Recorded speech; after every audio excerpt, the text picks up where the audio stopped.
कहल गल कि पिता के बात मानन धर्म हो। ओमे देखिए एगो धर्म होला आ एगो परम धर्म होला।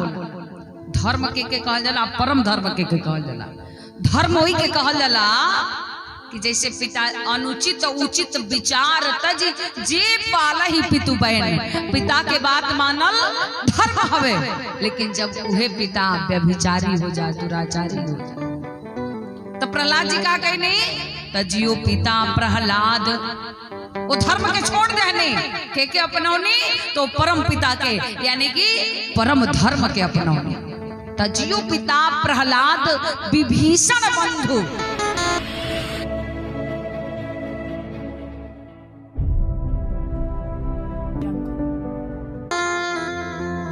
कहल गल कि माई माई के रूप में, मेहरारू मेहरारू के रूप में, बेटा बेटी सब मिल जाई, लेकिन जे बेरा भाई के रूप में मिलल बा उ कबो भाई के रूप में नहीं मिली। लेकिन सगरो लड़ाई भाइये से बाजी मिले ही ना, जगत तो सहोदर बराता। तो कहल गल कि भाई के बात माने के चाहे, ई धर्म कहेला। लेकिन जब रावण ऐसन भाई होके तो का कहनी तजियो पिता प्रहलाद विभीषण बंधु भरत महतारी। एक बात और जान ली, कुपुत्रो जायत क्वचिदपि कुमाता न भवति। माता कुमाता न भवति, लेकिन भरत जी का कहने, भरत जी महतारी के त्याग कर देंगे। शंकर भगवान के त्याग कहनी, सती जी के त्याग कहनी। का है यहाँ में राम ना रहनी, पार्वती जी के अपनौनी कैसे? कहे कि आज के कथा जितने संख्या में बानी, कम समय बा, अब कहाँ ले पहुंची, लेकिन बता देतनी कि आज के कथा में शंकर भगवान पार्वती जी के अपनाइब। काहे अपनाइब? तब पार्वती में रो मिल गई बा। जब पार्वती जी तपस्या करते शंकर भगवान के प्राप्त करे खातिर, तो कुमार संभव में, रघुवंश महाकाव्य में पार्वती जी के माता जी वहां के उमा नाम रख ले बन, उमा कह के पुकार ले बन। नारद जी भी नामकरण कैले बनी, नाम उमा अंबिका भवानी। तब पार्वती में रो मिलल, उमा में म, दोनों मिला के रो आ म दोनों मिल गए, राम मिल गए नी, भगवान अपना लेनी। तो जाके प्रियन राम बैदे तजिए ताहि कोटि बैरी सम, यद्यपि परम स्नेही। जाके प्रियन राम बैदे। तो सती जी जाके राजा हिमांचल जी के यहाँ पार्वती जी के रूप में जन्म ले बनी, जौन भगवती के पहला रूप प्रथमम शैलपुत्री च, द्वितीयम ब्रह्मचारिणी, तृतीयम चंद्रघंटेति, कुष्मांडेति, चतुर्थकम पंचमम स्कंदमातेति, षष्ठम कात्यायनीति च, सप्तमम कालरात्रिति, महागौरीति च, अष्टमम नवम सिद्धिदात्री च, नौ दुर्गा प्रकृतिता, जौना में पहला रूप। कारण हिमगिरि गृह जाई,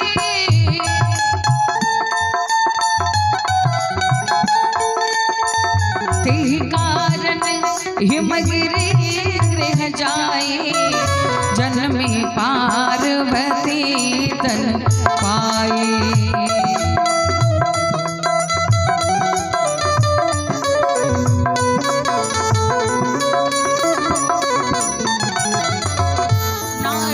समाचार जब पाए,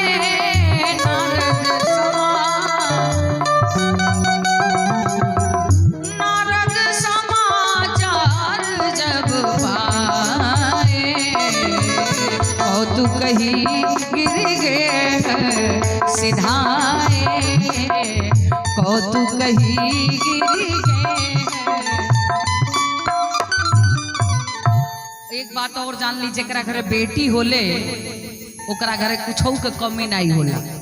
कहल गल कि जबते उमा शैल गृह जाई, सकल सिद्धि संपत्ति तह छाई।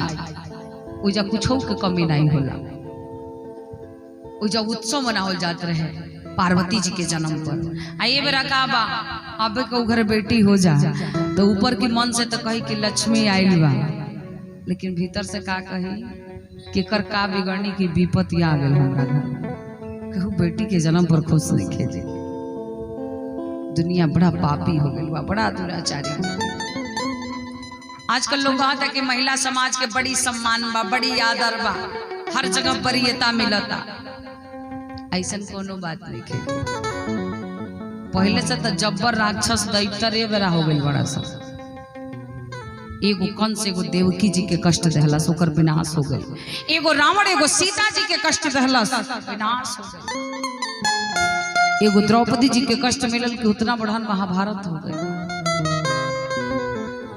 ए बेरा घर घर में कंस, घर घर में रावण और घर घर में दुशासन हो गई बाजी। अब इन बेटी जन्म में नहीं खेले रह तो लोग के पेटवे में मार दिया जाता। इतना पापी लोग हो गई बा। बेटियों कहती अरे माई, आखिर तो के क्यों माइये न जन्म दिले हुई, हम का गलती कैले बने। अपने तपवलू माई, माई के दुलार हो, हमरा के काहे दिहलू गर्भवे में मार।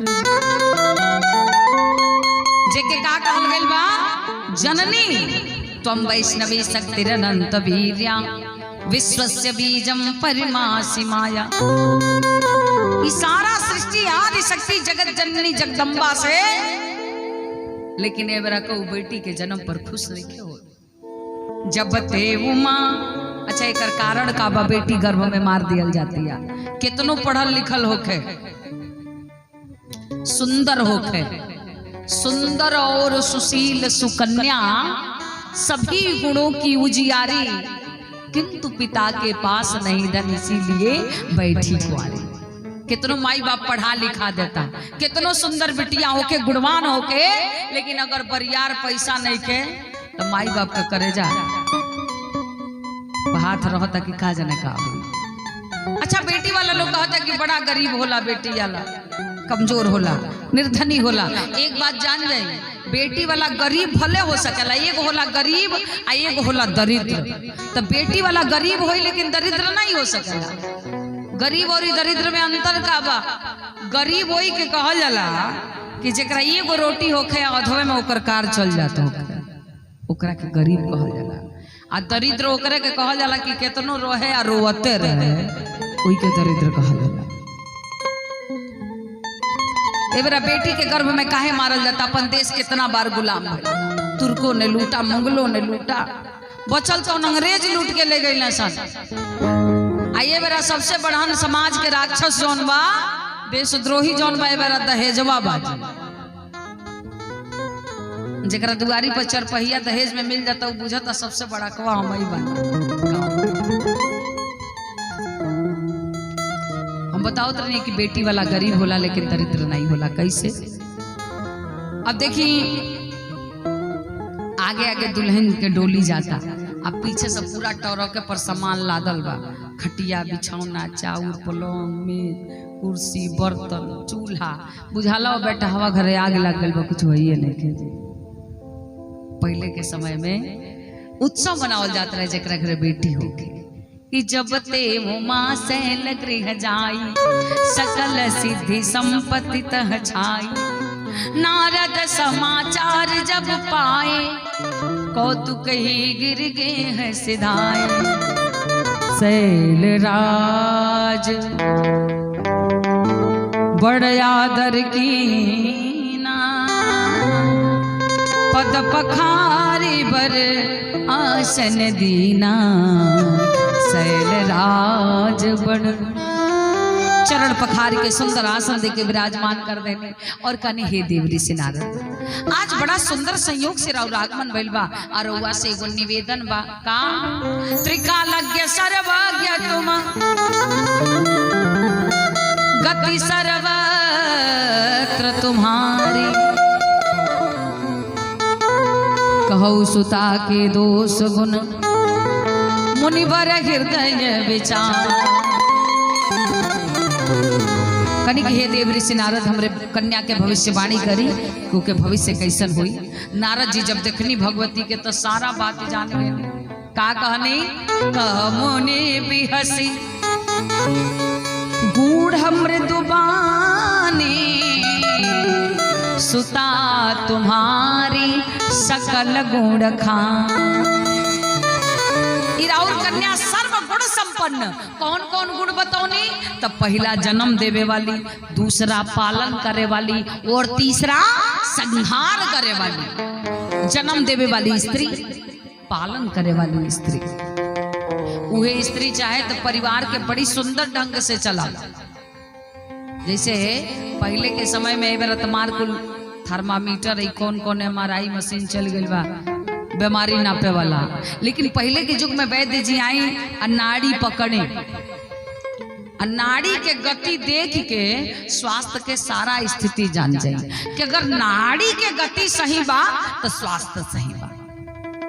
ठीक वही प्रकार से अगर नारी के गति सही बा, जोने घर के नारी, जोने समाज के नारी, जोने देश के नारी, अगर नारी के गति सही बा सब सही बा। अगर ओकर गति गड़बड़ बा तो सब गड़बड़। अगर एगो स्त्री जाति बिगाड़ दे तब बनावल मुश्किल हो जाला। तो का कहनी कि जन्म देवे वाली, पालन करे वाली और तीसरा संहार करे वाली। सब लक्षण संपन्न कुमारी, होई ही संतत पियहि प्यारी।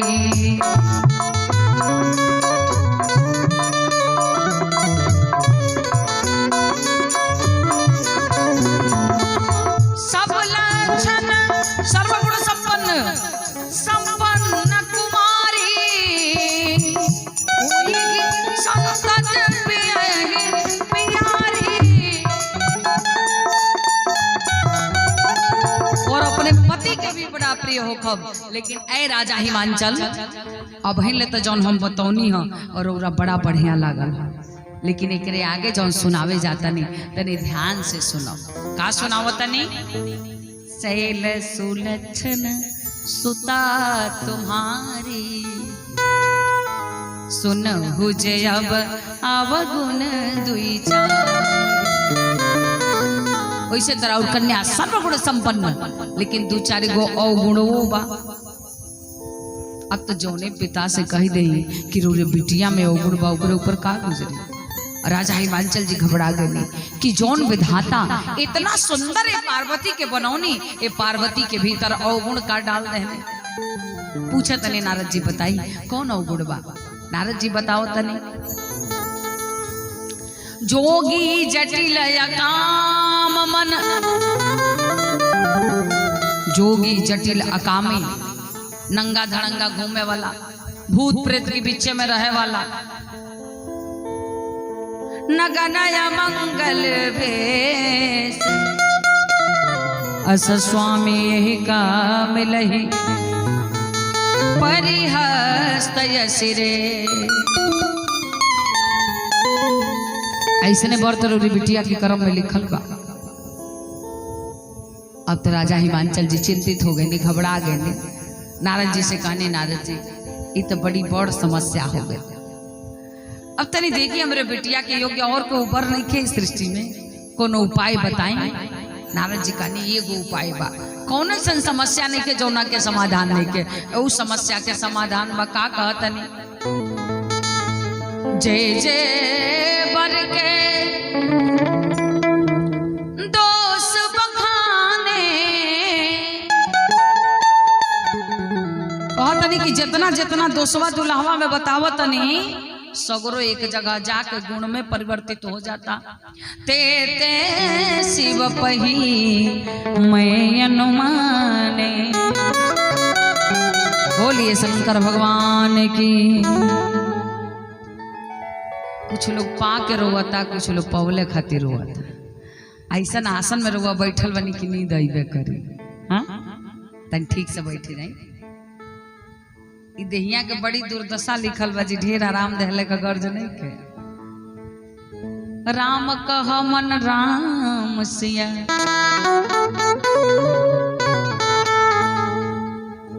जब कहीं रामे राम निकले के चाहे, आ जहाँ जब मन ना लगी तब तो उंघाई दबिए दिरोगा के। राम कह मन राम सिया,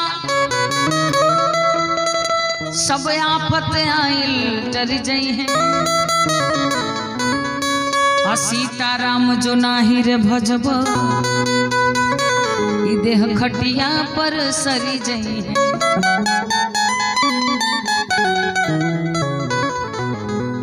बड़ा दोष लागेला। एक तो कथा में आई मत, सत्संग में आई मत, आई तो नियम के पालन करी। अब निराल बीमार बानी तो ओकर कौन बात बा, कुर्सियों पर बैठल जा सकेला, सुतियों के सुन सकीले।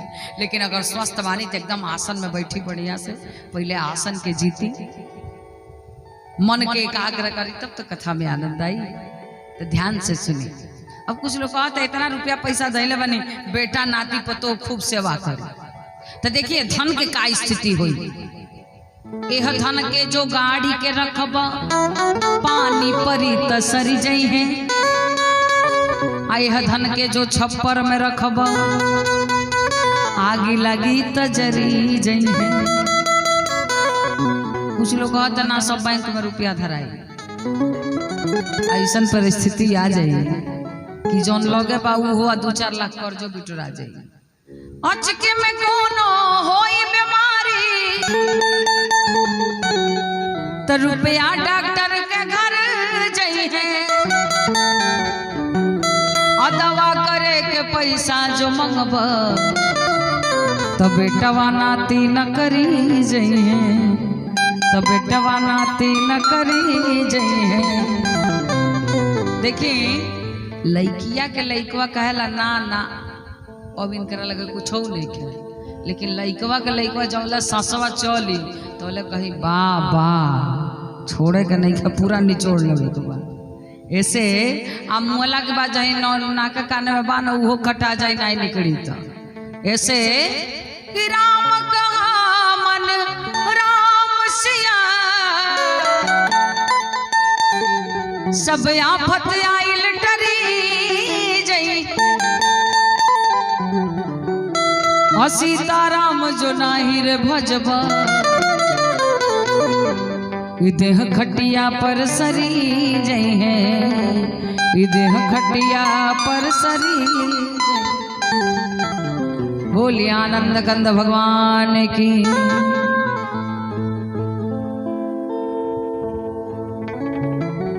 और क्यों ना बिगाड़ी जी, क्यों ना बिगाड़ी, राम ना बिगड़ी है जे कर।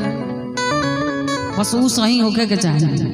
अगर भगवान सही बानी तो कुछ होके न कोनो गम नहीं।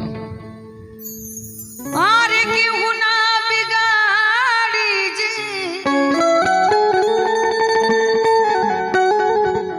क्यों ना बिगाड़ी, राम ना बिगड़ी है जे कर। केहू ना बिगाड़ी, राम ना बिगड़ी जे कर।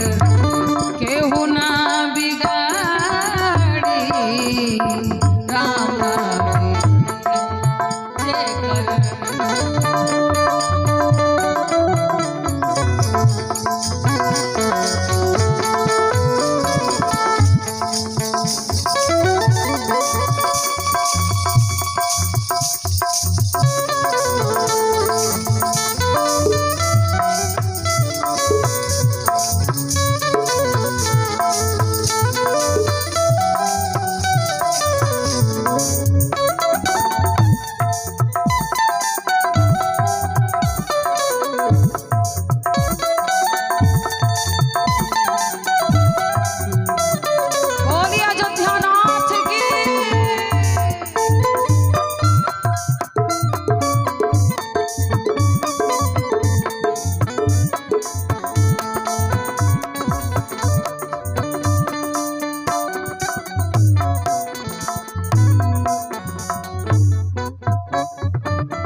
सभा में जब द्रौपदी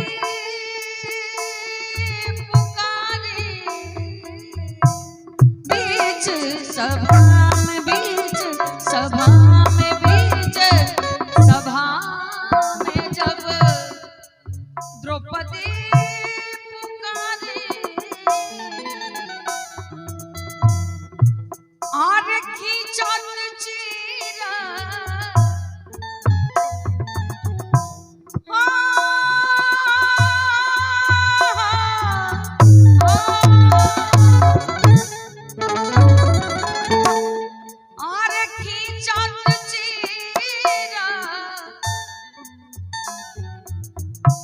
दुशासन हारी राम ना बिगड़ी है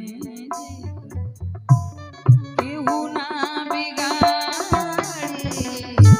राम ना बिगड़ी है केहू ना बिगाड़ी राम ना बिगड़ी है केहू ना बिगाड़ी।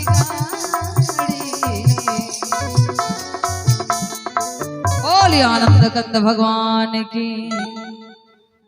और कहीं अन्य उन्य बड़े ध्यान होके, लेकिन जितना देर ऐजा बैठी एकदम समर्पण के भाव से। अब नारद जी कहानी की इस सगरो दोष एगो दुल्हा में जाके मिलता का आजा जाके सगरो गुण में परिवर्तित हो जाता। जे जे बर के दोष बखाने ते ते शिव पही मैं अनुमाने ते ते शिव पही मैं अनुमाने। जौने तरह गंगा जी में शुद्ध अशुद्ध सगरो जल बहेला, देखा जाला कितना दिन के मृतक जानवर ओई में दहत आवता, फिर भी गंगा जी के परम पवित्र कहल गइल बा। ठीक वही प्रकार से इस सगरो दोष शंकर भगवान के लगे जाता, ओजा जाके सगरो गुण में परिवर्तित हो जाता। जो विवाह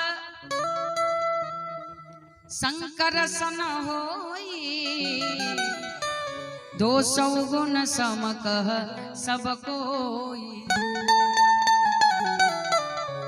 जाला कि बाबा श्मशान घाट पर रही ले, श्मशान घाट पर का रहेला तो भूत प्रेत रहेला, देखिए उसे निमन तो कोनो जगह ही नहीं है। आदमी मरता कहाँ तो घर है, तो भूत कहाँ रही तो घरे न रही। श्मशान घाट पर कहाँ से भूत आई? सबसे पवित्र स्थान। अहू में देखी एक बार कुछ लोग एगो मृतक के लेके जात रहे, तो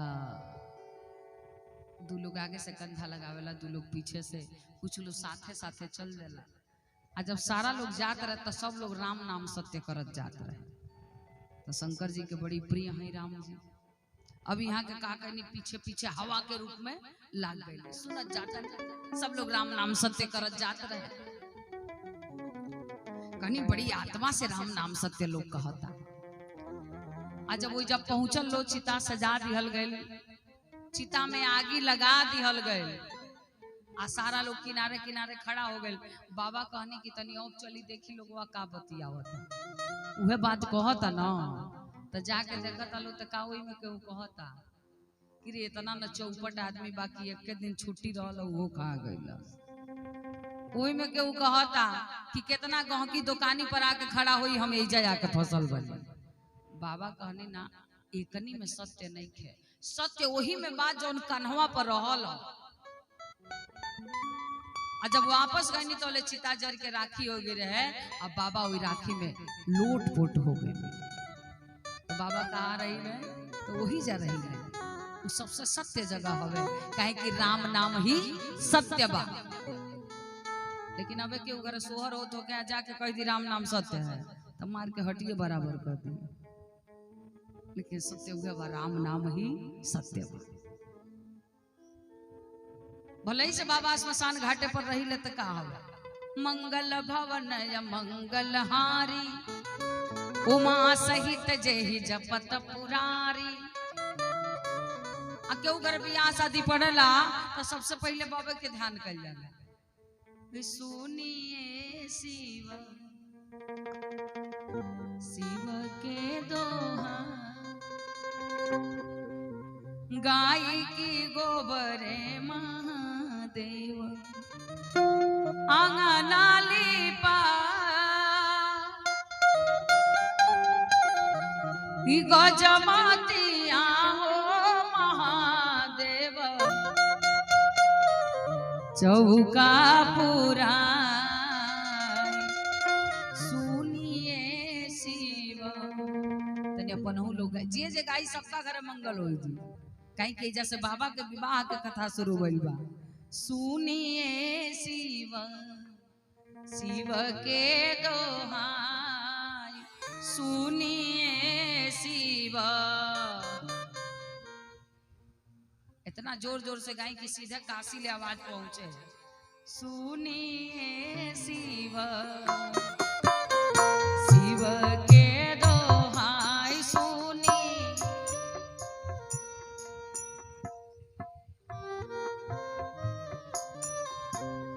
चौकही बैठल महादेव गैनिया लसाई, चौकही बैठल।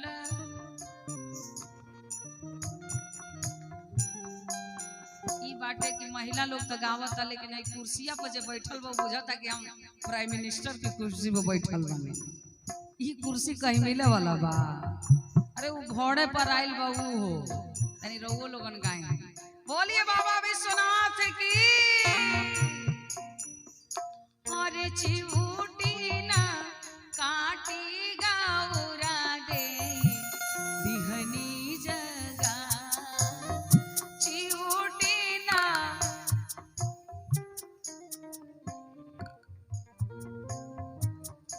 सुनिए शिवा, शिव के दोहाई सुनिए,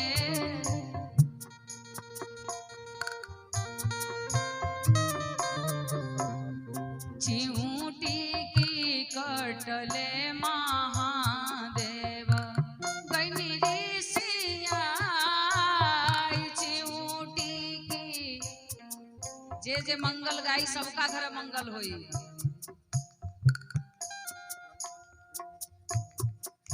अरे बहिया लफाई गौरा देई लिहनी मना, बहिया ला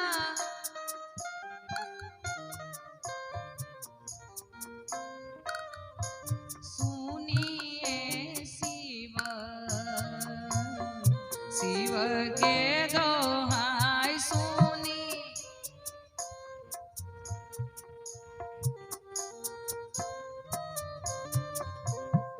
बियाहे के बेरिया महादेव कुछऊ ना पाई, बियाहे के बेरिया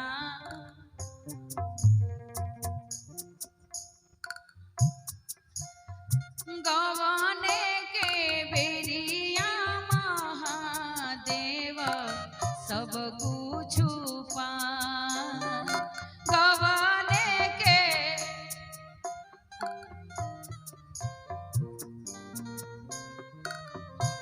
सुनिए शिवा, शिव के दोहाई सुनी,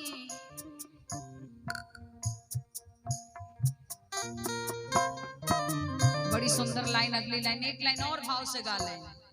अचवे के थारी हो पैब ओढ़े के रजा, अचवे के थारी हो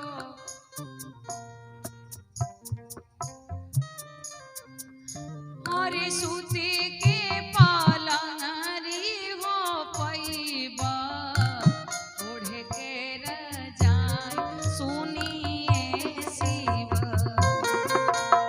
शिव के दोहाई सुनिए शिव, शिव के दोहाई।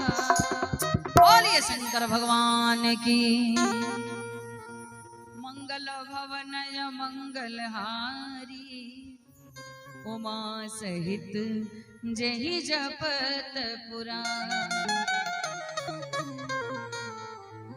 अब मैना रानी कहानी के गोकार करी देखी था हस्त रेखा देखत रहनी नारद जी।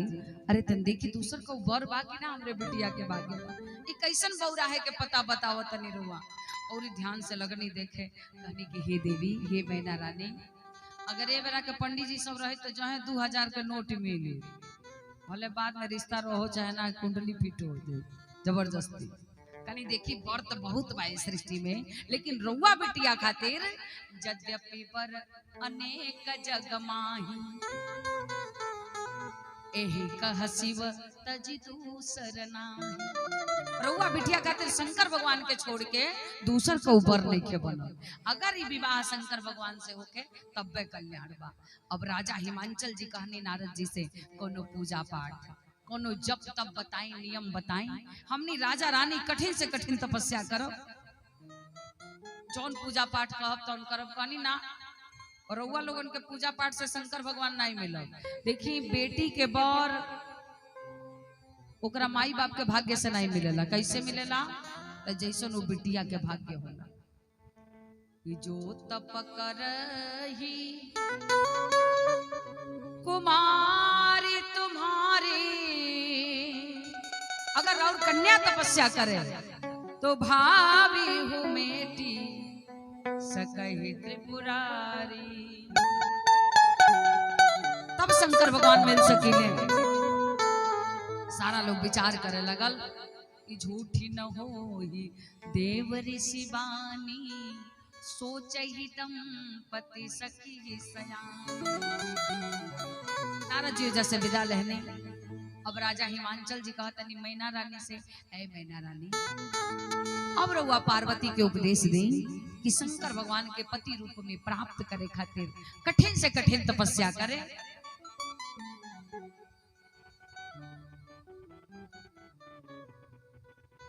मैना रानी कहनी कि देखी एक बेर कोई देनी दोहराई मत, तपस्या करे के बाद हमसे मत कह कनी काहे।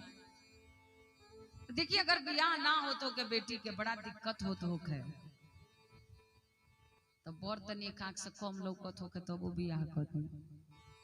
एक गोड़ से तनी लंगड़ के चलत होके तब वो कर दी, तनी करिया होके तब वो कर दी। लेकिन पढ़ल लिखल होके सम्मानित होके, हाँ धन दौलत होके घर द्वार ठीक होके तो नाई बर तो घर निमन होके या ना घर तो बर निमन होके। मैना रानी कहनी ना बरवे कोनो लायक बा ना घरवे के ठिकाना बा। खाली हमरा घरवे बरवे नहीं चाहिए। जो घर बर घर बर कुल हो ही अनुपा।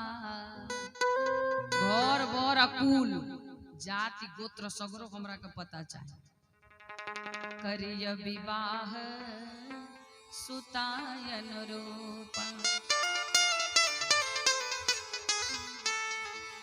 करिय विवाह सुतायन रूपा। बिटिया के योग्य वर मिली तब तो हम विवाह करब, ना तो हमार बेटी कुंवारे रह जाए। न त कन्या भलु रही कुमारी, उमाकांत मम प्राण प्यारी। हमार पार्वती हमरा करते प्राण से भी प्रिय बा। अगर योग्य घर बर मिली तो विवाह करब, तो कुंवारे रह जाए। अब पार्वती जी सोचे लगी माता जी कहब ना पिताजी कहब ना, हम तपस्या करब ना तो शंकर भगवान मिलब कैसे। एक दिन मैना रानी पार्वती जी के केस समारत रहने, तो जब केसिया समारत रहने तब महतारी बेटी के विचार बड़ा जल्दी आपस में मिलेला। तो ही बड़ा पार्वती जी कहनी कि मैया हम रात में बड़ी बढ़िया एगो सपना देखने हैं। देखी वैसे तो कहा जाला कि सपना का वो सही नहीं होला, लेकिन रामचरितमानस में जो वो सपना के वर्णन आयल बा सगरो सपना सही भइल बा। सब एगो सपना जब सीता मैया देखतनी कि भरत जी आवतनी, गुरुदेव आवतनी, तीनों मैया अमंगल भेष में। सीता जी सपना राम जी से सुनौनी, राम जी के चित्त व्यथित हो गए कि भला ऐसन का बात हो गई कि हमारे तीनों मैया अमंगल भेष में आवता सब, और सपना सही हो गए। दूसर का सपना जब रावण सीता जी के ले जाके अशोक वाटिका में रख ले रहे, बड़ी कष्ट देते रहे सीता जी। रावण जाके सीता जी से कहलस कि मास दिवस महु कहा न माना, तो मैं मारब काड़ी कृपा। कौन बात माने खातिर कहे तो कहे एक बार विलोक मम। कहीं कि रावण जानत रहे कि राम जी आयल बनी हमरा के छोड़म नहीं मारिए दे। तब अनुचरी कर चौपन मोरा एक बार बिलोकुम मोरा। कह रावण सुन सुमखी सयानी मंदोदरिया दी सब रानी। ऐ सीता जी एक बार रौरा हमरे और देख ले ते मंदोदरी आदि रानी के रौर दासी बना दे। अच्छा ही देखे खातिर काहे कहे जानत रहे कि राम जी आइल बनी मार दे उनके छोड़म ना। ऐ सीता जी देख ले तो रावण के कहीं बचले के चांस रहे काहे तो जौने समय भगवान सीता जी के फुलवारी में देखनी तो मेरा बड़ी सुंदर एगो बाबा चौपाई लिखने यहाँ के लक्ष्मण जी से बतावत ने कि तात जनक तनया हसोई। ए चौपाई में पवर्ग के पांचों अक्षर नहीं ख्याल पफ बभ म कि तात जनक तनया हसोई धनुष यज्ञ जेहि कारण हो। यानी कि सीता जी जेकरे और देख ले ओकरे जीवन से 5 गो समाप्त हो जाई। कहा पहले ओकर पतन नहीं हुई भ माने फल के आशा ना रह जाई ब माने बंधन के ब भी ना रह जाई भ माने भय के भ भी ना रह जाई और म माने ओकर मृत्यु तो होइबे ना करी। जेकर और यहां के देख रावण चाहे कि एक बार हमरे और देख ले ऐसनो नहीं के कि सीता जी कौन और देखले नहीं कि देखले बनी केकरे और हनुमान जी को तो ही देखी शीतल भई छाती।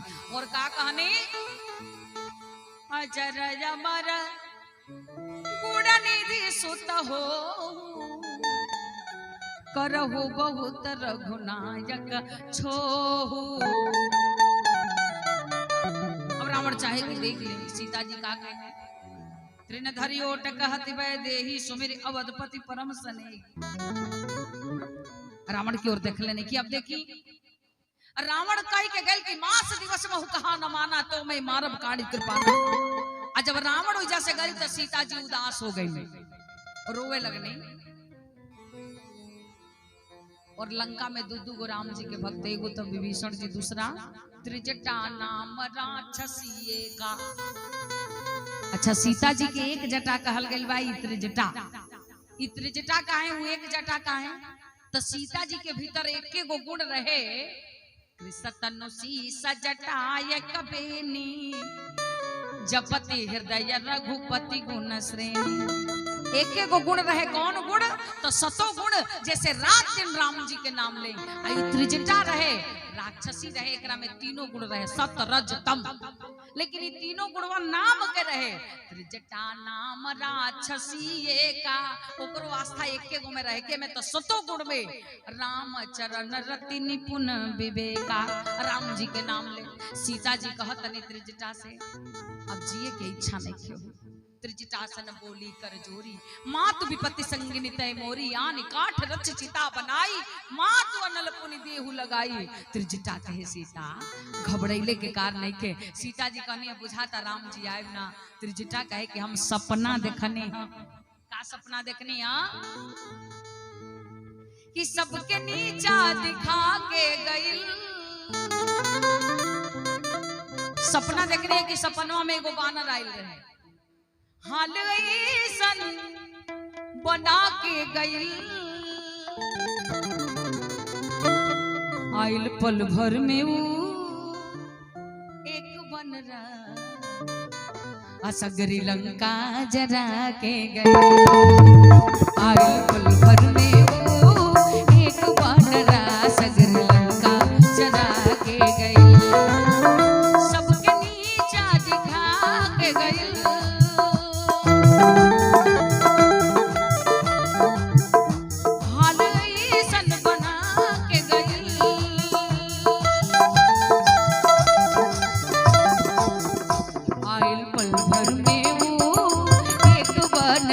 सगरी लंका जरा के गई।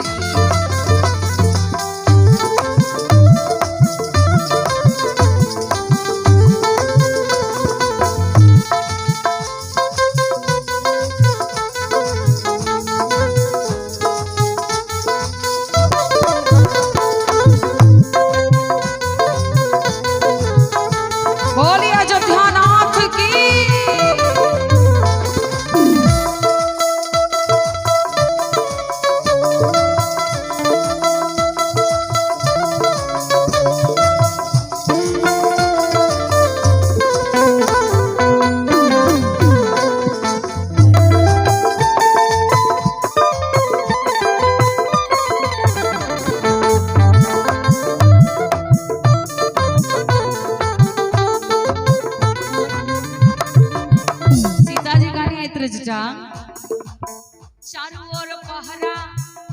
ब्राह्मण इतना जबरदस्त पहरा लगौले बा, चारों ओर पहरा लगल रहे भारी, कैसे के बानर आइल फूलवारी।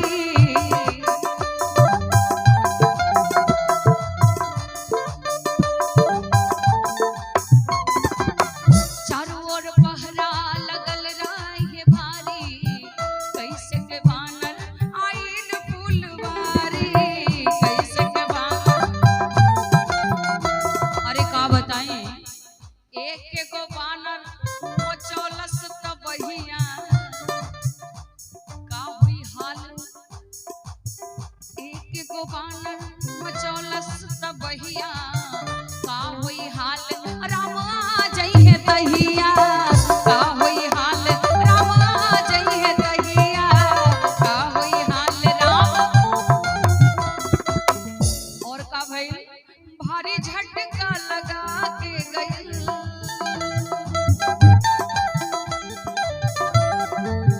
वो भारी झटका लगा के गई।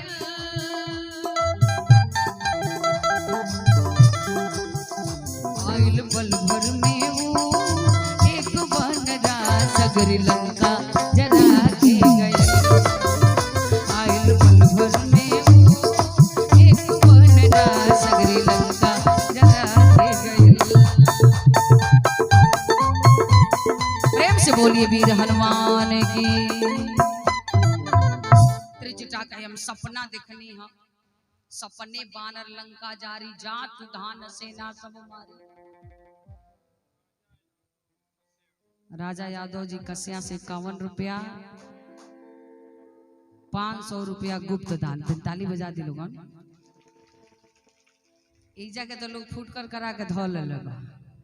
कैसो तो हई महिला समाज दानो करता, हई कुर्सिया वाला लोगवा तो बुझता कि अब मिलिए गइल बा एकदम प्रधानमंत्री के कुर्सी। हाँ देखी जो टेंटे के नीचे बैठल बनी जा उहो भड़े पबा, आई साउंड भड़े पबा। हमनियों को कोनो फ्री में नहीं खी जाए, बड़ी खर्चा होला जग में। सबका सोचे के चाहिए कि सबका 2-4 पैसा दान करे के चाहिए। आई ध्यान दी। त्रिजटा कहे कि हम सपना देखनी है, सपनवा में एगो बानर आइल रहे लंका जरा देलस। सीता जी कहा तनी यह सपना मैं कहबो पुकारी। काई के हनुमान जी जो बैठल बनी तरु पल्लव महुरहा लुकाई, करई विचार करो का भाई। तो कहनी कि यह सपना मैं कहबो पुकारी, होई सत्य गए दिनचारी। कहतनी है दिनचारी। देखी बंदर के एगो नाम होला दिनचारी। काहे काहे कि बंदर के राती के नहीं दिखाई देला, दिनवे में दिखाई देला। तो सीता जी कहनी है दिनचारी, ये सपना के सही करे के बा, लंका जरावे के बा। सपना सही हो गई। और तीसरा सपना पार्वती मैया देखतनी, कहनी मैया हम सपना देखनी हम। मैना रानी कहनी बेटी का सपना देखलू? तो बतावतनी कि सुनहु माँ तुम्हें दीखयस, सपना सुना बहु तो ही, सुंदर गौर सुबी प्रवर, असौ उपदेश मोहि। कहतनी कि एगो गौर वर्ण के ब्राह्मण, कहीं कि देखिए अगर सुंदर ब्राह्मण गोरा ब्राह्मण कोनो बात कह दे तो जरूर सही होला। अब एक मतलब ही नहीं कि करिया पंडित जी के दर्शन मत करी। अब करिया बटलो बा तो ऊपर से बा, उसे कोनो मतलब नहीं कि भीतर से ठीक होके के चाहिए। वैसे देखिए अपने भारत में, भारत के लोग इतना सुंदर बा कि ओकर कोनो जवाबे नहीं। हमन के शरीर माटी के बनल, जैसे ईजा के कुहार माटी के मूर्ति बनावेला ना, वही तरह उहों के माटी के बनौनी हमन के। तो जब मिट्टी के शरीर बनल, तो जब आवा में डलनी पाके खातिर, तो जब आवा में डलनी पाके के तो कुछ अभी ओदे रहे, ओद मने कच्चा बिन पाकल नहीं रहे। तो देखा तनी कि अभी उजरे बात होले ओकर कुछ बिगड़ गल ढांचा, तो निकाल के कगरी क दहनी। तो उजरे उजरे रह गए ना, अंग्रेजवा तनिको नहीं खा सब पाकल, आँचे नहीं खा लागल को, उ कांचे रह गए सब। फाजिल नगर के धरोहर हलो। चली बहुत बढ़िया। आई लोग के सगरो प्रश्नवा हमरे से रहेला। बोलिए आनंद कंद भगवान की।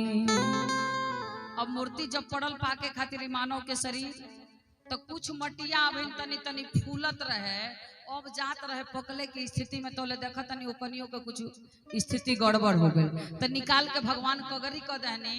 तो एक हो देश बाई अखिया फूलल फूलल रहेला, ई चल जाई नेपाल की ओर है ने उहर चल जाई, कोनो कर्म के नहीं लागेला।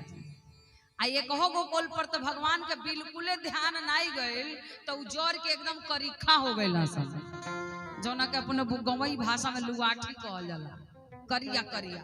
अब दक्षिण की ओर चल जाइयो ने एकदम करिए करिए, खाली दंतवे लौटेला, सब करिया करिया। अच्छा बढ़िया से अगर भगवान को बनौले बना है तो हमनिए को बनौले बना, आँख मुंह नाक बड़ी रच के बनौले बना। एको क्रीम पाउडर के गर्ज नहीं खे। कितना हसीन चेहरा, कितनी प्यारी आँखें, कितनी प्यारी आँखें हैं, आँखों से छलकता प्यार, कुदरत ने बनाया होगा फुर्सत से तुझे मेरे यार। भगवान हमनी के बड़ी फुर्सत से बनौले बने। झूठे क्रीम पाउडर लगौला के गर्ज नहीं के, अगर सुंदर लागे के बा वैसे तो मान ले कि 50,000 के लुगा पहिर ली, 50 लाख के गहना पहिर ली, आ 10-20 हजार के मेकअप करा ली, ब्यूटी पार्लर मुँह 12 बजे रहे तो गोबरों से बाउर लगेला जी। आ कुछो मत करी, अगर हरदम हंसत रही तो बहुत सुंदर लगे, बहुत सुंदर। तो सबसे सुंदर उपाय यह है कि हरदम प्रसन्न रही, हरदम हंसत रही। तो कहनी कि सुंदर गौर सुविप्रवर, एगो गौर बनने के ब्राह्मण आ तनी रह गइल बात, तनी ढेर के चिकन चाकन बा, के तनी मैल भिलोर बा, तनी के धुमिला बा। तब मान ली कि गांव में घर अगर बनल बा तो सगरो एके रंग के रही, तो कौने के चिन्हाई कौन के कर घर हो, तो अलगे अलगे रंग में पेंट हो जाला। तब भगवान के तनी केहू के गोरहर क देहनी, केहू के तनी सौराह क देहनी, तो जे तनी गोर बा मार कालर टाइट क के चलता कि हमरे सन तो केहू हइए नहीं। आज जे सौराह बा रात दिन पाउडर पोता था कि हम गोरहर हो जाए। लेकिन भारत के लोग होंगे बड़ी सुंदर बा, बहुत सुंदर। कहने के सुंदर गौर सुविप्रवर असवोपदेश हुमो। मैया कहनी की बेटी वो ब्राह्मण देवता का कहने, तब कहतने कहनी की मैया कहनी की हे पार्वती, अब जितना जल्दी हो सके घर द्वार छोड़ के और कठिन तपस्या में लीन हो जाए, तब भी रौरा के शंकर भगवान मिलब। अब पार्वती जी का कहनी पूरा परिवार के समझा के और कठिन तपस्या में लीन हो गई। और जब तपस्या करे गई नहीं तो का कही नहीं, अन्न ग्रहण कैल बंद कर देने। इस समवत सहस मूल फल खाए, कुछ दिन फलहार रह के तपस्या कैनी, ओकरे बादो शंकर भगवान ना मिलनी तो साग खाई 7 बरस गवाए। कुछ दिन ले साग खा के तपस्या कैनी, ओकरे बादो जब नहीं मिलनी तो कछु दिन भोजन बारी बतासा। कुछ दिन ले हवा और पानी के सहारे रह गए, ओकरे बादो जब नहीं मिलनी तो किए कठिन कछु दिन वो पवासा। कि सौसो लिहल छोड़ देने, ओकरे बाद से जौन शिवलिंग पर बेलपत्र चढ़ाई और शिवलिंग से जौन बेलपत्र नीचे गिरे, बेलपाती मही पर ही सुखाई, 3 सहस समवत सोई खाई। 3000 वर्ष तक उस सूखल बेलपत्र खा के रह गए। ओकरे बादो जब शंकर भगवान ना मिलनी तो का कहनी, मैया पतइयो खाल छोड़ दे कि पुनि परिहरे वो सुखाने वो परना, वो महीना मतलब भयवू अपर्णा, अपर्णा नाम पड़ गई। ओकरे बाद से ऊपर से व्योम बाणी भइल, आकाश बाणी भइल के ऐ पार्वती अब रौरा सगरो कठिन तपस्या के छोड़ी और पिताजी आई बोलावे तो अपना घरे जाई, शंकर भगवान रौरा के शीघ्र ही प्राप्त हो। लेकिन तब पार्वती जी अपने तपस्या में लगल बने, कोई समय तारकासुर के अत्याचार बढ़ल रहे। तारक असुर भयउते काला। तारकासुर ई वरदान प्राप्त कैले रहे कि अगर हमार मृत्यु हुई तो शंकर भगवान के पुत्र कार्तिकेय जी के हाथ से हुई। और शंकर जी के स्थिति का बा, पार्वती जी तपस्या में बानी और शंकर भगवान कि जब ते सती जाई तन त्यागा,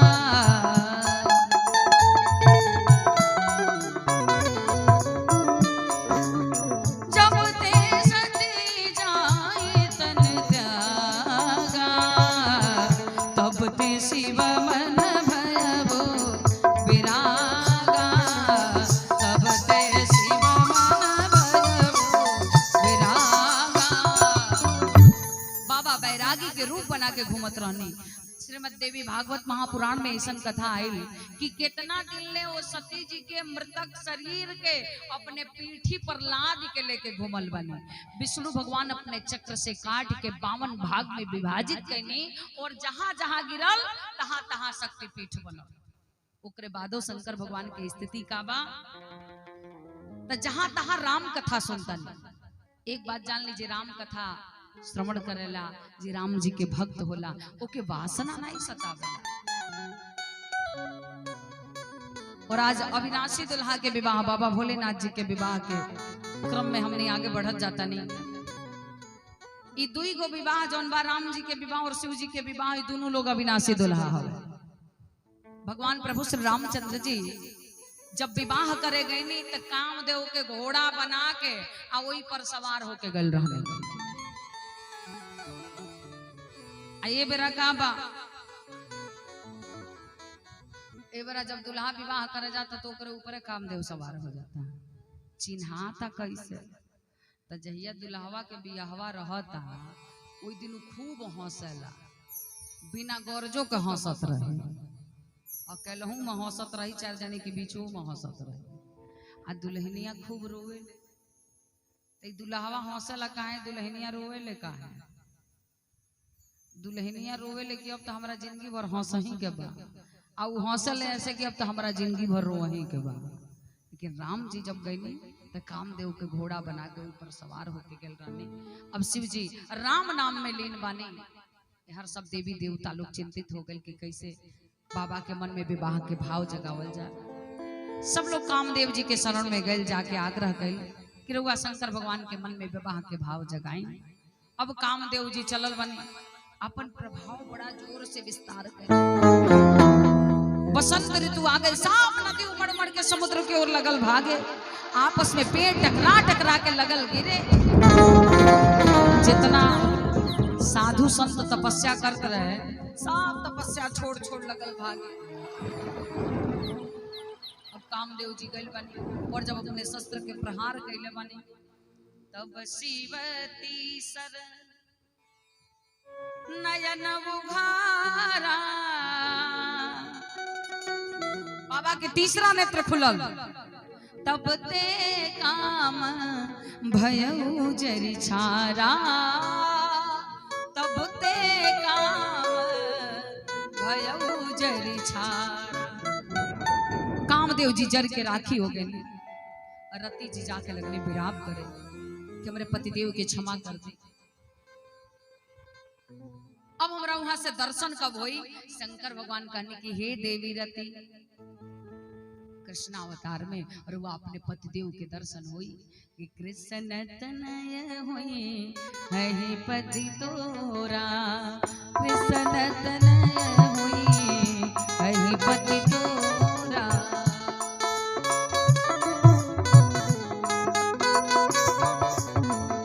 कृष्ण तनय हुई है पति तोरा, कृष्ण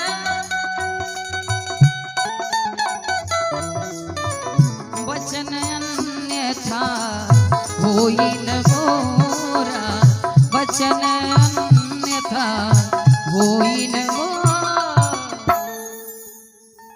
अब रति जी बार बार प्रणाम करके वजह से वापस गई। अब नारायण स्वयं पहुंचल बने, सब देवता लोग पहुंचल बा। आगे भगवान के कल की रौरा शंकर जी से कही। अब यहाँ के कहने के हमारे कोई इच्छा बरौरा से कुछ मांगे आई बने। का तू जाई विवाह शैल जही सकल सुरन के मन यस शंकर परम बुझा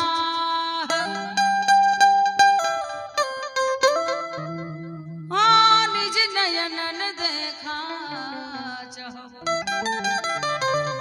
नाथ तुम्हार विवाह।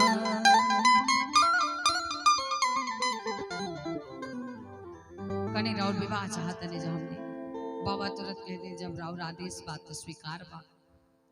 अब जो हाँ कहने की तुरंत जैसे सारा देवता लोग वापस हो गए।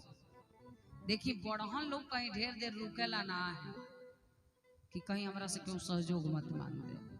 जब सारा देवता लोग जैसे वापस हो गए तो गण लोग कहल कि बाबा अब बियाह खातिर हाँ कह देनी कनी हाँ तो कनी कुछ बात के चिंता बा कनी ना कई बात के चिंता तो ना एको कोठरी बा ना घर में चाउर बा ना आटा बा कनी यही से तो चिंतो नहीं है रह तब न सोची। एक बार एक जाने सेठ जी गईनी पंडित जी के लगे जे सूते वाला बा खूब सूत लो भाई ओकरा कथा से का मतलब है तनी हरिहर की लोगो वाली के हिला दी लोगन यहाँ के आयल बनी तब से सुता तनी तनी 2 रोटी कम में खा के आयल करे जा 8 बजे आवे के बाद 4-5 बजे खा ले लोगन। अब तत्काले एक हक थरिया हो जाता तो होंगे तो लगबे करे।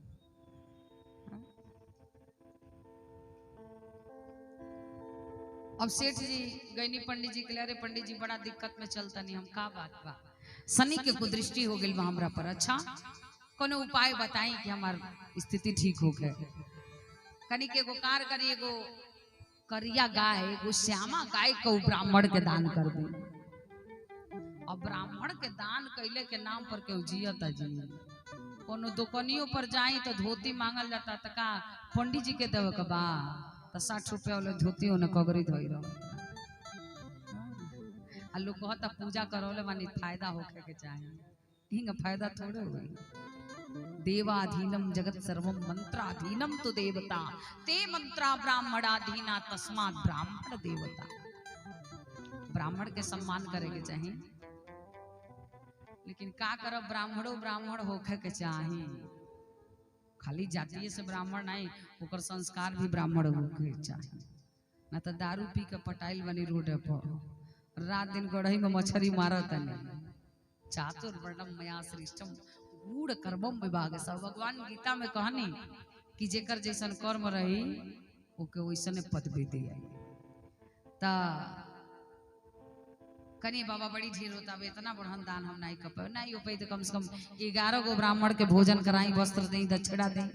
अरे वो बड़ी मुश्किल है एक गो ब्राह्मण के भोजन वस्त्र दक्षिणा रे बाबा अरे कुछ हल्का में उपाय बताई कुल हमरा बस के एबरा बड़ा तंगी चलता।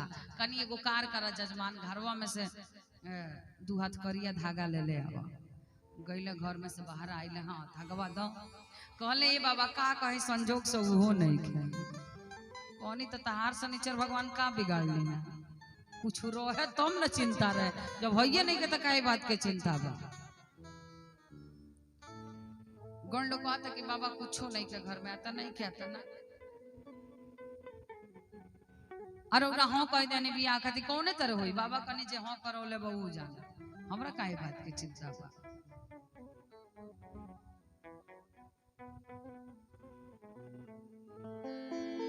राजन पांडे जी इंडियन आर्मी यहाँ की ओर से 101 रुपया। दीनानाथ यादव जी गणहिया से 101 रुपया। वकील गोंड जी गणहिया से 21 रुपया। विश्वकर्मा शर्मा जी फाजिल नगर 21 रुपया। बोलिए आनंद कंद भगवान की। नजरिया घूमना हो और नजरिया घूमला हरदम भक्तनों परा प्रभु जी के नजरिया घूमेला हरदम भक्तनों परा प्रभु जी के नजरिया घूमेला नजरिया घूमना हो नजरिया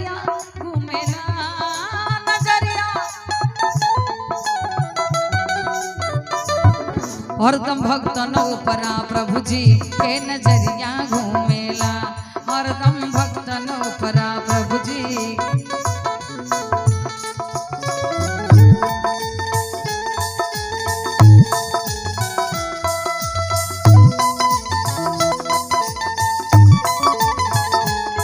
एक बार के बड़ी सुंदर बात कि प्रहलाद जी अपने मित्र मंडली के साथ घूमत घूमत जात रहने, रास्ता में देखनी कि बुढ़िया माई एगो बैठ के खूब रोवत रहने।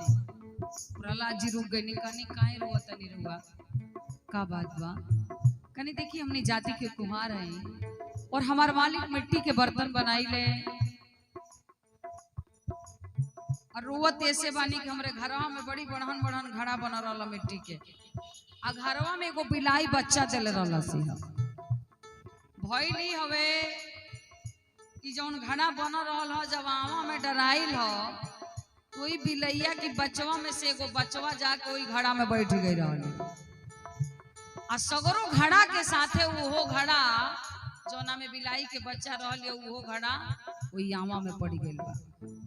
भगवान से प्रार्थना करतनी कि घड़ा आवा में बा आ वही घड़ा में बिलाई के बच्चा बा, आगी जरता, बड़ी बढ़न पाप हो गई बा। भगवान से प्रार्थना करतनी कि हे प्रभु आज लेके जितना हमार पुण्य होके सगरो वही में लाग जा, लेकिन वो बिलाई के बच्चा के रक्षा होके के चाहिए। सब मित्र मंडली कहली कैसे हो सकेला, मुश्किल बात बा। प्रहलाद जी कहानी अगर भजन कर जा ना तो कुछ संभव हो सकेला। और भैल का एक कुहार आमा के भीतर बर्तन पक गए कच्चा,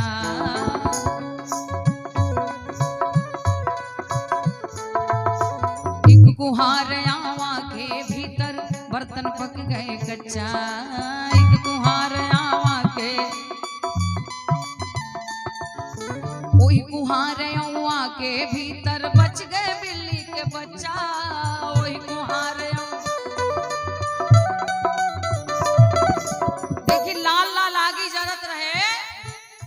जरते ऊपरा जरते ऊपरा कोहरा के बिलरिया घूमेला, वो जरते ऊपरा कोहरा के बिलरिया घूमेला, हे नजरिया घूमेला हो नजरिया घूमेला, हे नजरिया घूमेला हो नजरिया घूमेला, हरदम भक्तन ऊपरा प्रभु जी के नजरिया हरदम भक्तन ऊपरा प्रभु जी के नजरिया घूमेला, हरदम भक्तन ऊपरा प्रभु जी। बोलिए आनंद कंद भगवान की। अब बाबा कहनी जे हाँ करो ले बहू जाने हमरा काई के चिंता बा। और देखिए इतने ना भगवान भोलेनाथ जी पार्वती जी के परीक्षा भी लेनी, सब ऋषि लोगन के भेजनी जाके सब समझावता कि पहले तो विवाह कैनी सती जी से, वहां के सुखे ना देनी तो रुआ के कौन सुख दे, कहाँ बहु राहे खातिर तपस्या करतनी। शंकर भगवान स्वयं वृद्ध के रूप में बूढ़ा के रूप में पहुंचने और जाके पार्वती जी के समझावतनी, लेकिन धन्य हो पार्वती के प्रेम। शंकर के मुख से भी शंकर के निंदा नहीं की सुनत, का कहनी जन्म कोटि लगी और अगर हमारी बरवो संभुनत रहवो कुंवारी, कहने की बरवो संभुनत रहवो कुंवारी, अगर विवाह हुई तो शंकर भगवान से न तो कुंवारे रह जाए। अब सारा देवता लोग जे जहां से सुनल सब आपन आपन वाहन सजावे लगल। ब्रह्मा जी आपन वाहन सजावत ने, विष्णु भगवान आपन वाहन सजावत ने, अन्य जमराजो जी अपने भैंसा के मल मल लगनी नहवावे की हो गोरहर हो जा। अब गण लोग कहल कि अब शंकर भगवान के श्रृंगार करावल जा, विवाह बाबा के। अब बाबा के तो इतना कुल क्रीम पाउडर लागत रहे कि पूछी मत। सब गण लोग जाके श्मशान घाट से राखी ले आई रहे। अब बाबा के भौर दही राखी पोतात रहे, चिता भस्माले पो। अब बतइबे कहीं है कि बाबा के चिता के राखी काहे पसंद होवे। चिता भस्माले पो गरल मसनम दीपट धरो जटाधारी कंठे भुजगपतिहारी पशुपति कपाली भूतेषु भजति जगदीशैक पदवे। देखिए रखिया भर दे बाबा पोती ले राख से रा और मसान मने खोपड़ी के माला पहिरी ले मोह से मोह दोनों मिला के हो गए राम राम से बड़ा प्रेम करी इतना पूरा दे चिता के राखी पोता गेल बाबा बसहा पर सवार हो गई और श्रृंगार कोने तरह होत रहे पहिरे कंगन कुंडल ब्याला अंग विभूत पटके हरि छाला। और आज देखिए हमारा समय हो गया बा 10:10 हो गया बा और वह लोग अगर कल 8 बजे आ जाती तो बाबा के विवाह का कार्यक्रम पूरा हो जाए। अब आज तो मुश्किल बाज ना हो पाई आज यही जरूर कल जाई। और देखिए बाबा के बारात कहाँ से आयल रहे तो काशी से आयल रहे। जब काशी से बारात आई तो मऊ बलिया भागलपुर होते हुए जब देवरिया पहुंचल तो देवरिया से 4-5 किलोमीटर पहले सोनू घाट तो सब देवता लोग कहल इनकरा भर दे सांप लपटी आयल बा कहीं कि एगो सांप माथे पर बन्हाइल एगो सांप गले में बन्हा गई सांप दोनों हाथ में बन्हा गई सांप कमर में बन्हा गई और इतना श्रृंगार करके बाबा बसहा पर सवार हो गए। तो जब जब बारात पहुंचल तो देवता लोग कहल कि इनकरा ऊपर भर दे सांप लपटी आयल बा आज जौने ईटा पत्थर पाई चलावल शुरू कर दी तो का कर लो सारा देवता लोग एगो अलगे एरिया बना लिहल कि बाबा के साथ है हमने नहीं जाए हमने VIP लोग हैं अलगे एरिया बना के वो जरूर की गए जगह के नाम पड़ गए देवरिया देव एरिया। अब बाबा अकेले हो गए नहीं कहा तो देवरिया से 20 किलोमीटर दूरी पर एगो स्थान बा जहां बाबा आसन लगा के बैठ गए नहीं वो जगह के नाम पड़ गए रुद्रपुर। अब बाबा बैठ के सोचा तनी कि भाई कह दिले बनी विवाह करे के बा जाई कोने तरह एको बराती नहीं खे तब कोनो रास्ता हो रोज रोज नया नया एगो रास्ता बनत रहता तो ओइजा से आईनी यहाँ के देवरिया से जौन गोरखपुर वाला मार्ग बा तो देवरिया से 9-10 किलोमीटर आगे गोरखपुर वाला मार्ग में एगो जगह बा जहाँ बाबा सोचे लगने न एको नाच रहे न बैंड बाजा न नचनिया कौनो व्यवस्था नहीं रहे तो तनिक ऐसा झोरिया में से राखी निकलने आ छीट जाए। अब वेराइटी के नचनिया तैयार हो गए ना सब हाकनी डाकनी भूत बैताल आ एक हो गुल के टंगरिए तरकुले की बराबर पेटवे चर कट्ठा के बाबा डमरू बजावे लगनी सब भूत प्रेत नाचे लगल वो जगह के नाम पड़ गए बैतालपुर। अब ओइजा से आगे वहां कहनी हाटा वाला रोड में एगो स्थान बा गौरी बाजार से लेके बखरा जौन बा आवतो के कई गो कहानी बा जातो के कई गो कहानी बा बखरों में बखरा लागल गौरियो बाजार के कहानी बा तो विष्णु भगवान ने एक जगह आसन लगा के बैठ गई वही गौरी बाजार से हाटा वाला रोड पर 4-5 किलोमीटर की दूरी पर तो जगह ही के नाम पड़ गए विष्णुपुरा। आ वही जैसे कुछ दूरी पर एगो जगह रहे जहाँ जितना साथे हाथी घोड़ा ये सब गए रहे सब चरे लागल वो जगहिया के नाम पड़ गए चरियाव बुजुर्ग। तो वही रास्ता से बाबा बारात लेके राजा हिमांचल के यहाँ पहुंचल बनी। प्रेम से बोलिए बाबा विश्वनाथ की। आई दोबार कीर्तन करी और हमारा समय पूरा हो गई बा। काल निवेदन रही कि राती में तनी 8 बजे ना 8 तो कम से कम 8:30 बजे आ ना आए लोगन तो फिर भी यहाँ बाकी रह जाए। आ एक बात और सुन ले जितना लोग आयल बा सारा लोग कल बाबा के विवाह बा आ सारा लोग ने उतहरी बा आ सारा लोग 2100 रुपया लेके आए। हाँ वैसे तो वालों फुटकर करो नहीं बानी। आ 2 मिनट के समय हम चाहब कि भाई यज्ञ आपे लोगन के सहयोग से होला।